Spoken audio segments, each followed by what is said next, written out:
Hi, my name is Giacomo. I'm Andrew. We're the makers of Tadpole Tales, and welcome to a new Pinni the Lost Voice devlog.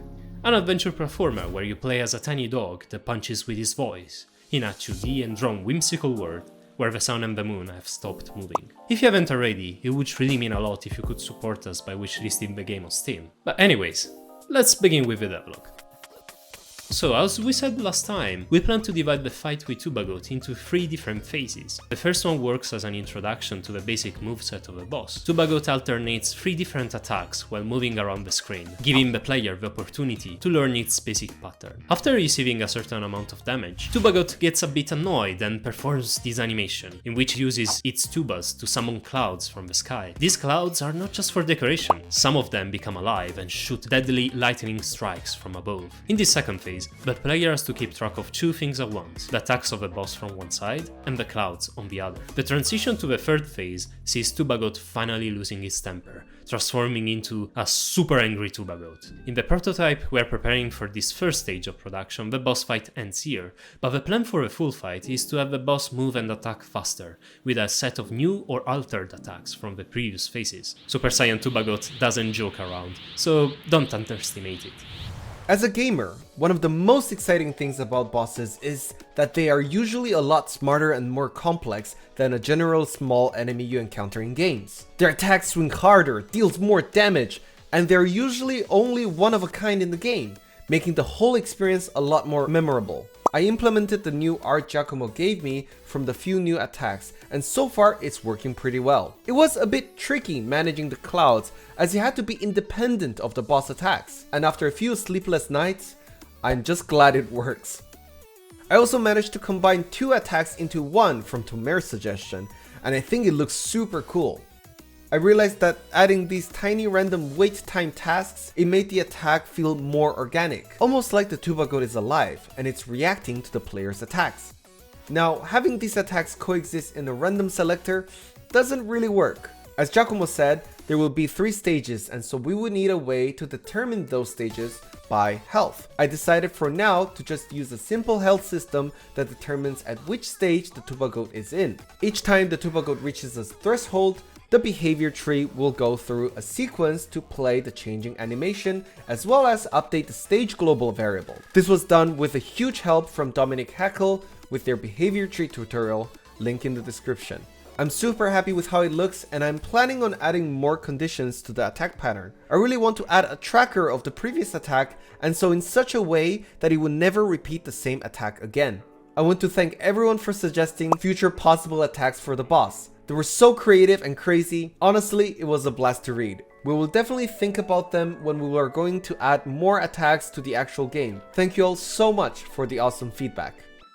Another thing that I wanted to do for this fight for our first prototype was to polish the arena. The final version of displays might look different in the future, and I would also like to have the background and foreground clouds moving from right to left, for example. Moreover, I think it would be quite epic if the arena changes look across the fight, for example, at a certain point getting fully covered by clouds. However, for now I think it gets the job done, and yeah, that's a problem for future Giacomo.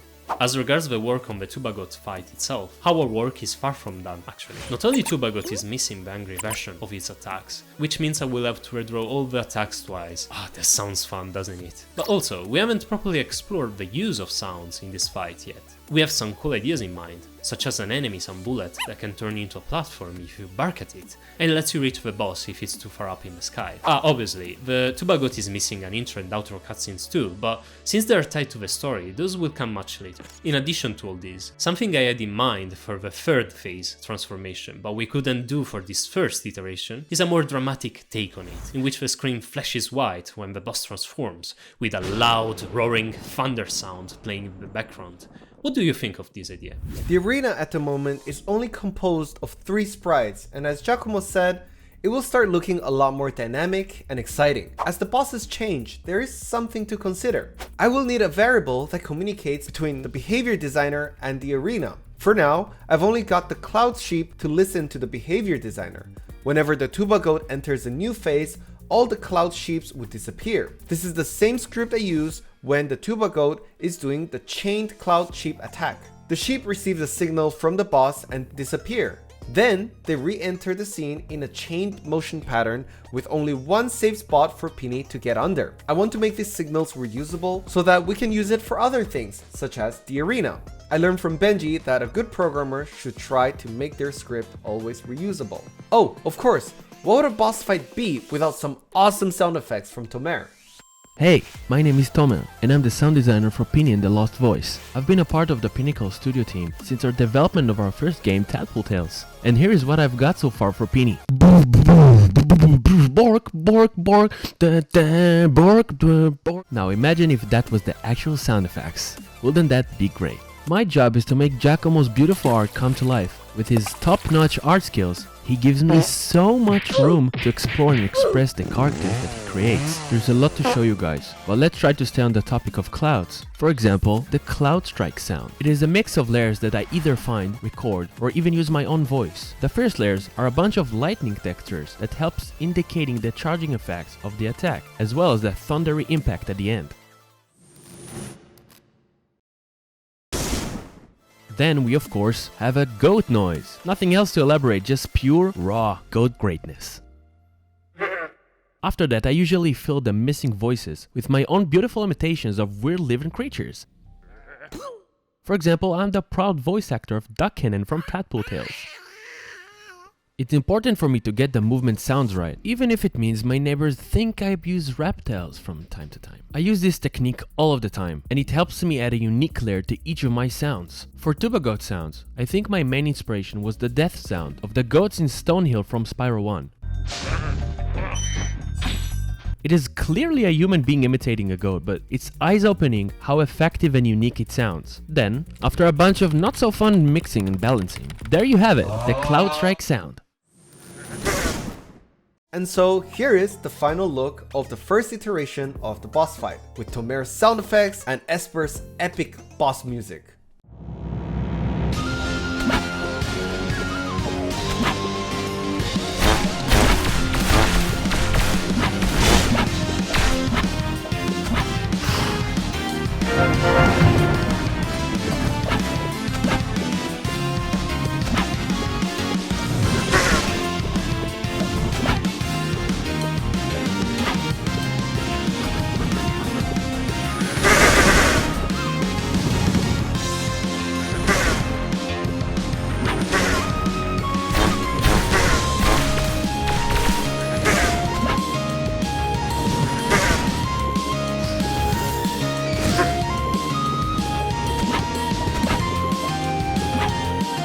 The sounds in Pinni and the Lost Voice aren't, well, conventional per se. Andrew said it as a joke, but I literally did shove down a goat, a tuba, and a bunch of electricity all together to make it sound like our little fluffy floating boy. I can't wait to show you more. You can come follow me on Twitter on @TomerAudio to see more cool stuff like this regarding Pinni and the Lost Voice and even more. Talking about other aspects of the game, we decided to visually distinguish the same species of the enemy based on what attacks they perform, so the player knows what that particular version of the enemy can do at first glance. It's basically what Mario games do with the green and red shell Koopas, for example. And so, now we have an orange boar that looks a bit tired and only walks back and forth without attacking, a red boar that doesn't have any tusk and only shoots, and a dark red one that charges whenever sees the player. The same goes for the bats. The toothless light blue one only shoots, meanwhile the dark blue bat chases the player. In the future, we might also use this color distinction to visualize that a version of the enemy is much stronger compared to the standard one, which is something that games like Zelda Breath of the Wild do.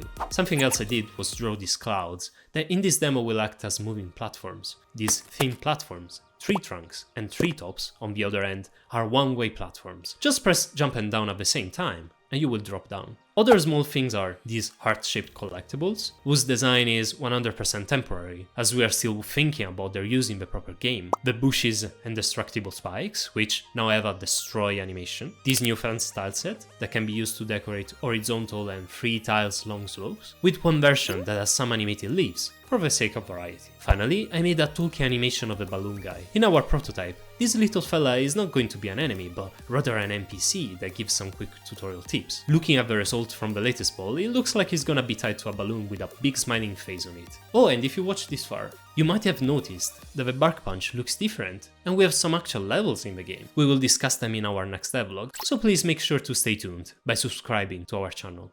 I can't promise this, but in the future we would also love to make a public demo for everybody to try and enjoy it. Now, in my life, I recently went to Cluj as we were invited by Dev Knights to take part in Clujotronic, which is an electro art exhibition. I even got a tiny table stand where we put the game on display. My girlfriend Anna helped me make some really awesome flyers for Pinni, making the table look a lot more professional, almost like we had a proper game.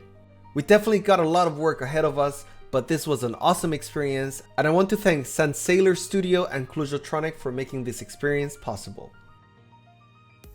Something I've done multiple times over the summer, until the end of September, was going to this farm very close to London that basically works like an outdoor supermarket. You get a cart and a set of boxes and bags, and you go picking fruit and vegetables from their plants and trees. Not only was a lot of fun, but what you buy is the freshest seasonal food you can ever imagine, and as you can see from this footage, I couldn't resist picking tons of juicy strawberries. Another thing that happened to me more than once in this period of time is getting COVID and spending entire days on the bed. By the way, look at this super cool gift I received from my sister. Our first ever Pinnacle t-shirt. It looks pretty fabulous on me, doesn't it? And now, it's time for a poll. We want to ask you, what does this dodgy guy want from Pinni? Food or cash? Feel free to write in the comments below and vote on our Discord to let us know which one it is and why. Maybe instead of wanting something, the dodgy guy actually is giving you something. Let your crazy imagination flow and let's see how far we can get with this character's story. Also, this mom's fanart got kinda crazy. It's always a blast to see people making fanart.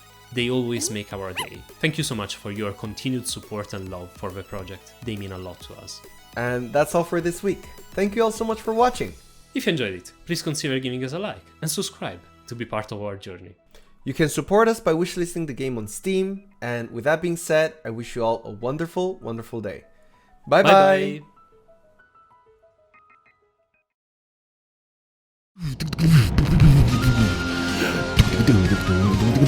Bark, bark, bark, bark, bark, bark, bark, bark, bark, bark. Bark, bark, bark, bark, bark, bark, bark, bark, bark, bark, bark.